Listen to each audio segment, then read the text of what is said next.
Donc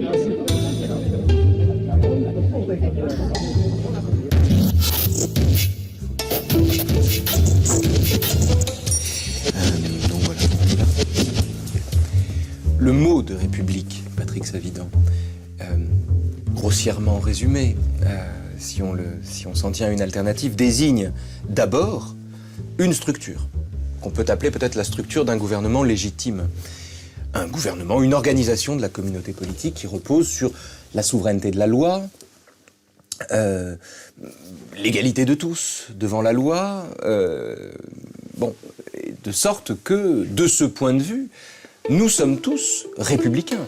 Si être républicain, c'est être attaché à l'égalité de tous devant la loi, à l'impartialité de l'État, au refus des privilèges indus, de ce point de vue, nous sommes tous républicains. Mais il y a une différence entre être républicain et être un républicain, dans la mesure où le mot de république désigne aussi, me semble-t-il, donc non seulement une structure, mais également une valeur, ou plus exactement un ordre de valeurs, une hiérarchie de valeurs, au sommet desquelles se trouve peut-être l'idée de nation, l'attachement à l'idée de nation, et l'attachement à l'idée de la participation directe des citoyens, sous la forme notamment référendaire. Et de ce point de vue, nous ne sommes pas tous républicains. De parfaits républicains peuvent s'opposer aux républicains, au motif par exemple que la nation n'est pas forcément le meilleur ciment d'une communauté politique. Au motif également que la participation de tous ou l'abus de référendum débouche parfois sur ce que Tocqueville appelle la tyrannie de la majorité. Autant de problèmes qu'on va évoquer aujourd'hui avec vous, Patrick Savidan, puisque vous réfléchissez sur ces questions, vous présidez l'Observatoire des inégalités et vous dirigez cette revue, une excellente revue, la revue Raison publique, qui se pose précisément ce genre de questions. Mais avant cela, je voudrais juste savoir, pour partir, comment s'est opéré ce passage de la République comme une structure à la République comme une opinion, de la République comme institution à la République comme valeur.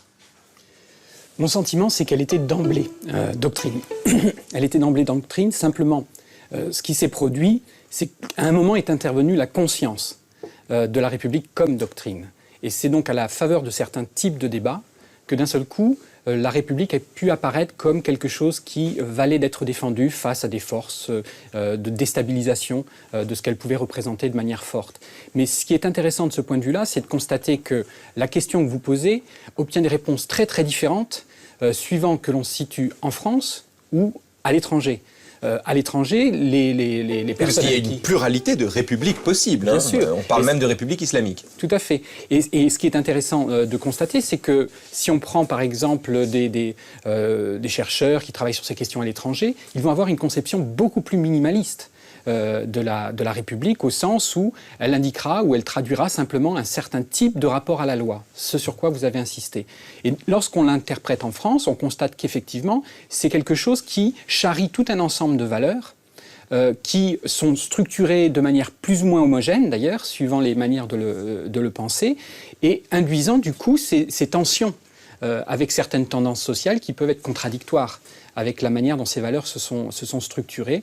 Je prends tout simplement un exemple qui pourra paraître peut-être un peu théorique, c'est la question de savoir si la République est quelque chose qui se veut neutre, sur le plan éthique, au fond, sur le plan des valeurs, sur le plan normatif, ou est-ce que c'est quelque chose qui a un contenu normatif, contraignant, prescriptif peut-être, avec des indications très très nettes sur ce que signifie dans cette société-là, aujourd'hui, que d'être un bon citoyen. Cette alternative, elle est mise en scène, exprimée. C'est quand même un privilège de travailler avec des gens qui sont capables d'agrandir à ce point une fresque, une série de fresques. Ce sont les effets du bon et du mauvais gouvernement. C'est une série de fresques de Ambrogio Lorenzetti, magnifique, absolument magnifique, où l'on a à la fois justement l'idée d'une structure et en même temps l'idée de ce qu'est ou doit être ou devrait être un bon et un mauvais gouvernement. Tout à fait. Alors c'est un ensemble d'images absolument remarquables qui en même temps montre tout ce que l'artiste peut apporter à la réflexion théorique, à la philosophie politique. Quentin Skinner, l'historien britannique, a écrit un très très beau livre sur ce sujet qui s'appelle « L'artiste en philosophe politique ». Et là, on a vraiment une sorte de traité majestueux, très complet, avec un ensemble de significations qu'on pourrait, à la faveur d'une sorte d'enquête iconographique, manifester, déployer de manière très très dense, très très riche. Mais ce qui est intéressant, c'est de voir que par rapport à la question que vous posiez pour commencer, on a d'emblée l'idée que la République, ce n'est pas qu'un dispositif institutionnel. On voit tout de suite qu'on a des valeurs qui sont exprimées, la paix, la fortitude, c'est-à-dire la force ou le courage, la prudence, la magnanimité, la tempérance, la justice. Tout montre qu'on a une sorte de constellation au sens de Walter Benjamin, c'est-à-dire un champ de force de valeurs qui fait sens et qui pointe dans la direction de ce que devrait être un très très bon gouvernement, avec bien sûr l'idée que seul un très bon gouvernement peut produire de bons effets. C'est vraiment l'idée. La prospérité. Donc il y a un lien entre une morale et une structure. Tout à fait.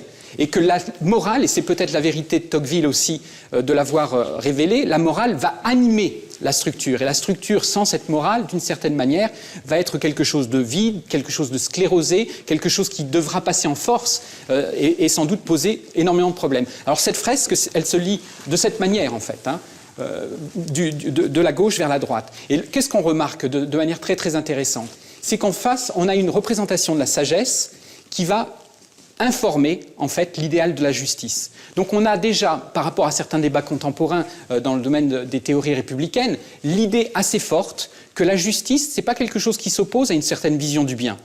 La justice est fondée, nourrie par une certaine représentation de la sagesse. Et cette représentation de la sagesse, d'une certaine manière, alors je sais que Quentin Skinner, sur cette question-là, est pas tout à fait d'accord. C'est-à-dire que lui, il a essayé plutôt de montrer qu'il n'y avait pas une influence aristotélicienne sur ces questions-là. Mais néanmoins, on voit assez très nettement qu'on a deux visions de la justice qui correspondent aux catégories de la justice au livre 5 de l'éthique à Nicomaque, avec la justice distributive et la justice commutative, avec celle qui, en quelque sorte, répartit les biens de manière proportionnelle et celle qui se préoccupe de le répartir de manière arithmétique, de manière égalitaire. Ça donne tout de suite quelque chose de complet. La République, la justice va traiter les individus de manière égale et va à la fois leur donner ce qui est leur dû, ce qui est la définition de la justice dans cette perspective-là, et puis avoir une approche rétributive, c'est-à-dire punir ceux qui ne respectent pas la loi. Ensuite, on a l'idée d'une concorde qui va justement procéder d'une justice qui fonctionne. Et ce qui est très très intéressant dans cette image-là, c'est que la concorde tient sur ses genoux un rabot. Le rabot, c'est celui qui gomme les aspérités, c'est celui qui gomme les dissensions, c'est celui qui aplanit d'une certaine façon le champ social pour expliquer, alors ça posera peut-être des problèmes ensuite en termes de représentation de l'égalité et de l'égalisation, des processus d'égalisation, mais en tous les cas, c'est la condition de la cohésion sociale. Et on voit donc que d'emblée, dans les premières représentations, dans les premières manières de penser la République, on a eu cette idée que des inégalités trop marquées avaient pour effet d'introduire de la discorde, de la séparation, de la perturbation, de la déstabilisation de l'idéal républicain. Et si on fait simplement un rapprochement entre ces deux images, vous voyez que vous avez le rabot de la concorde, et là, vous avez dans la vision la représentation du mauvais gouvernement, qui, ici... Gouverné par l'avarice et la vaine gloire. Voilà, et la tyrannie. C'est l'image de la tyrannie comme contraire du bon gouvernement. Et là, vous avez la scie.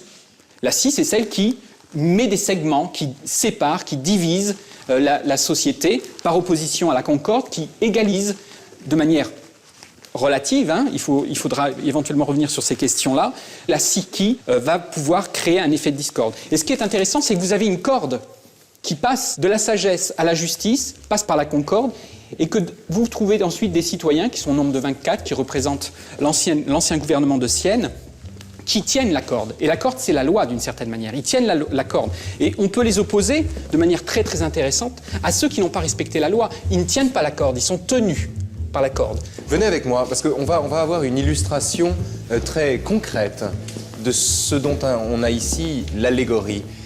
C'est une image, ce sont les Jeux Olympiques à Pékin. Et on a ici l'image d'une file réservée aux officiels. Je passe sur le fait qu'un régime pseudo-égalitaire comme la République populaire de Chine, peut-être mal nommée ici d'ailleurs, sur le fait qu'un régime pseudo-égalitaire pratique abondamment des inégalités et des structures objectivement hiérarchiques, fidèle en cela d'ailleurs à un héritage confucéen. Mais ce qui est intéressant ici, c'est d'observer à quel point la question même du privilège peut mettre en cause justement l'idée de république telle qu'elle est représentée dans l'allégorie qu'on a regardée. Mais pour bien percevoir à quel point une telle image peut être choquante d'un point de vue républicain, il faut mesurer l'importance que peut jouer la représentation de la loi dans la construction de l'idéal républicain. La loi, elle répondait en fait à plusieurs exigences. Il suffit de voir le contrat social de Rousseau pour s'en rendre compte. Elle devait être appliquée à tous, c'est-à-dire personne ne devait être au-delà de la loi. Elle devait être générale dans ses objets et dans ses sources. Et puis surtout, elle devait être impersonnelle et ne viser aucun groupe en particulier et ne bénéficier à aucun groupe en particulier. Et de la même façon d'ailleurs qu'elle ne doit pas être rédigée à la faveur d'un phénomène d'actualité. C'est une façon d'obéir à un groupe. Tout à fait. L'idée, c'est que la loi étant le nerf, en quelque sorte, de la construction républicaine, il est extrêmement important de prendre soin de la loi. La loi, dans cette perspective républicaine, c'est précisément ce qui ne constitue plus un obstacle à la liberté, mais qui devient la condition de possibilité de la liberté. Il y a des très très belles phrases de Rousseau sur cette question où il explique que obéir à la loi, ce n'est pas servir, et que le peuple, lorsqu'il obéit à l'organe de la loi, n'obéit pas aux hommes. C'est liberté que d'obéir à la loi qu'on s'est soi-même prescrite, dans la mesure où si la loi est l'expression de la volonté générale, nous sommes les auteurs de la loi à laquelle on est entre guillemets soumis. Et donc c'est s'obéir à soi-même, d'une certaine manière. Et là, ce qu'on a l'image, c'est l'image d'une loi qui a été faite pour une catégorie d'individus. Alors il faudrait bien sûr complexifier le schéma. Les républiques peuvent aussi comprendre des moments d'exception, des moments d'aménagement par rapport à la question du rapport à la loi. Mais néanmoins, ces aménagements, ces exceptions sont eux-mêmes régulés par la loi. Là, on a l'idée d'un privilège, c'est-à-dire d'une loi privée qui bénéficie à un groupe en particulier. Et de ce point de vue-là, ça traduit une forme de déstabilisation extrêmement importante qui là, bien sûr, s'exprime dans un contexte en plus autoritaire, mais qui est aussi patent dans des républiques plus démocratiques, telles que la France, où on observe un certain nombre de passe-droits et un certain nombre de privilèges, qui sont deux formes un peu distinctes de déstabiliser. Alors, il faut distinguer le privilège, par exemple, du fait que quand un policier met son gyrophare, la loi, en un sens, ne s'applique plus. On ne sort pas forcément du champ républicain quand un policier se donne le droit de brûler un feu rouge parce qu'il y a une urgence ou parce qu'il y a une nécessité objective à le faire. Tout à fait. Mais là, en l'occurrence, l'usage qu'il fait de cette liberté est lui-même encadré par la loi et il est indexé sur une représentation de l'intérêt général. Donc on n'est pas dans un système d'extériorité par rapport à la loi. Donc l'idée, celui qui passe le droit, celui qui outrepasse le droit, c'est d'emblée une atteinte à la représentation de la communauté politique. Elle introduit de la division dans le corps social. Elle met en danger finalement la représentation du peuple comme peuple un. Et de ce point de vue-là, ça crée tout de suite des difficultés assez fortes. De sorte que donc l'introduction de privilèges est dissout la notion même de république. La notion déjà, de république... le maintien d'un certain nombre de privilèges, puisque pour certains d'entre eux, on peut considérer qu'ils ont simplement été aménagés, mais pas complètement éradiqués. Et puis la réintroduction, ou la transformation, ou la réinterprétation finalement de ces privilèges dans un contexte démocratique. Et à l'inverse, ce qui met en cause également la République, c'est la suppression non plus des privilèges, mais des droits élémentaires, c'est-à-dire la question de l'exclusion.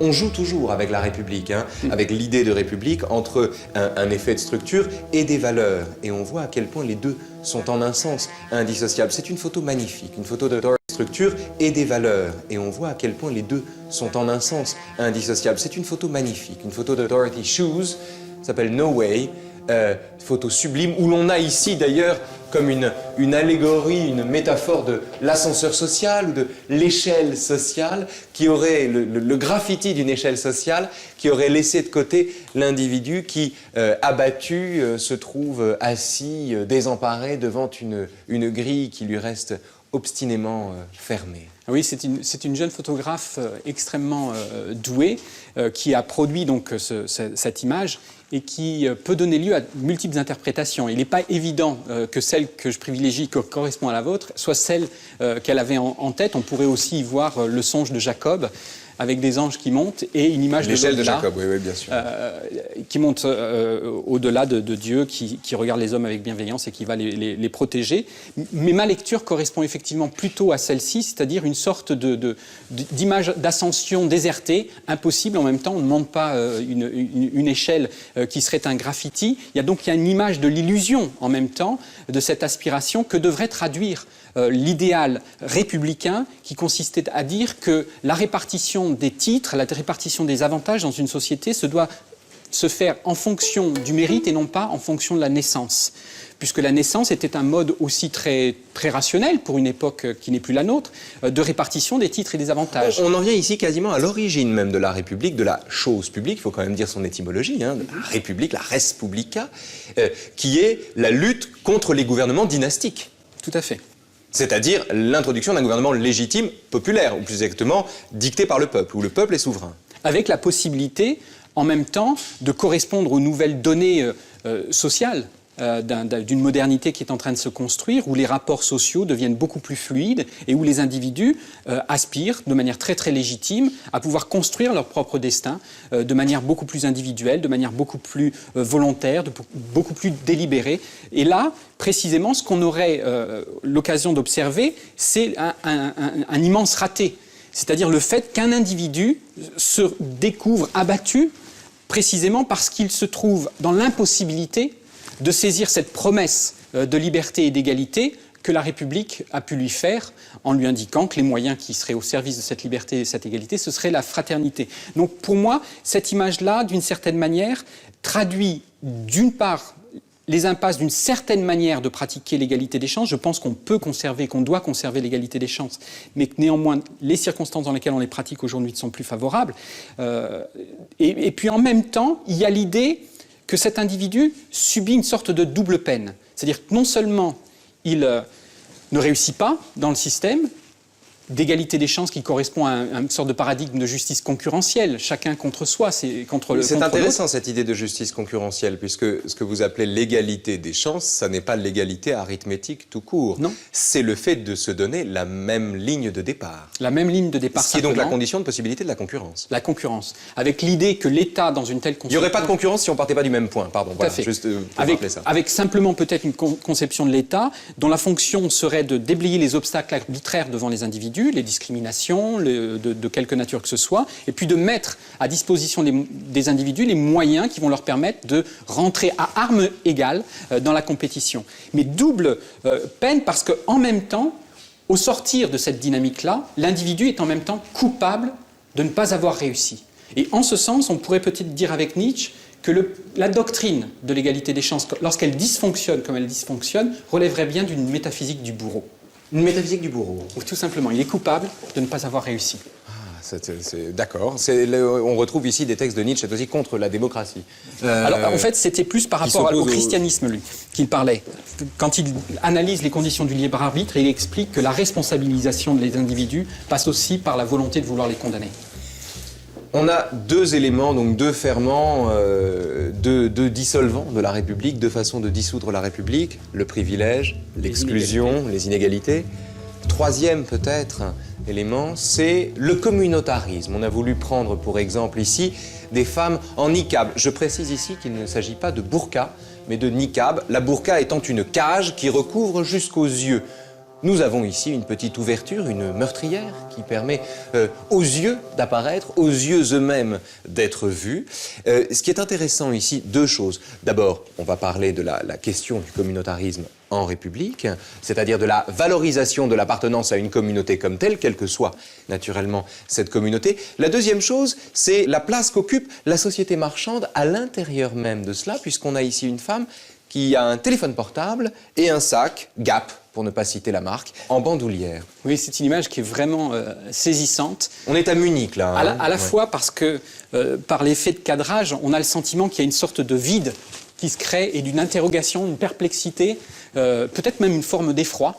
J'ai eu l'occasion de discuter avec beaucoup de gens de ces questions-là et certaines personnes me disaient être en quelque sorte saisies par des formes d'effroi, tout simplement parce que c'est une image qui est particulièrement étrangère à une société qui s'est construite sur l'idéal d'une certaine neutralisation de l'espace public, qui est tellement puissante qu'elle investit même le champ social. Le paradoxe, c'est que la neutralisation de l'espace public dont vous parlez repose sur le fait de montrer son visage, c'est-à-dire d'exhiber en même temps ce qui fait de nous des individus différents.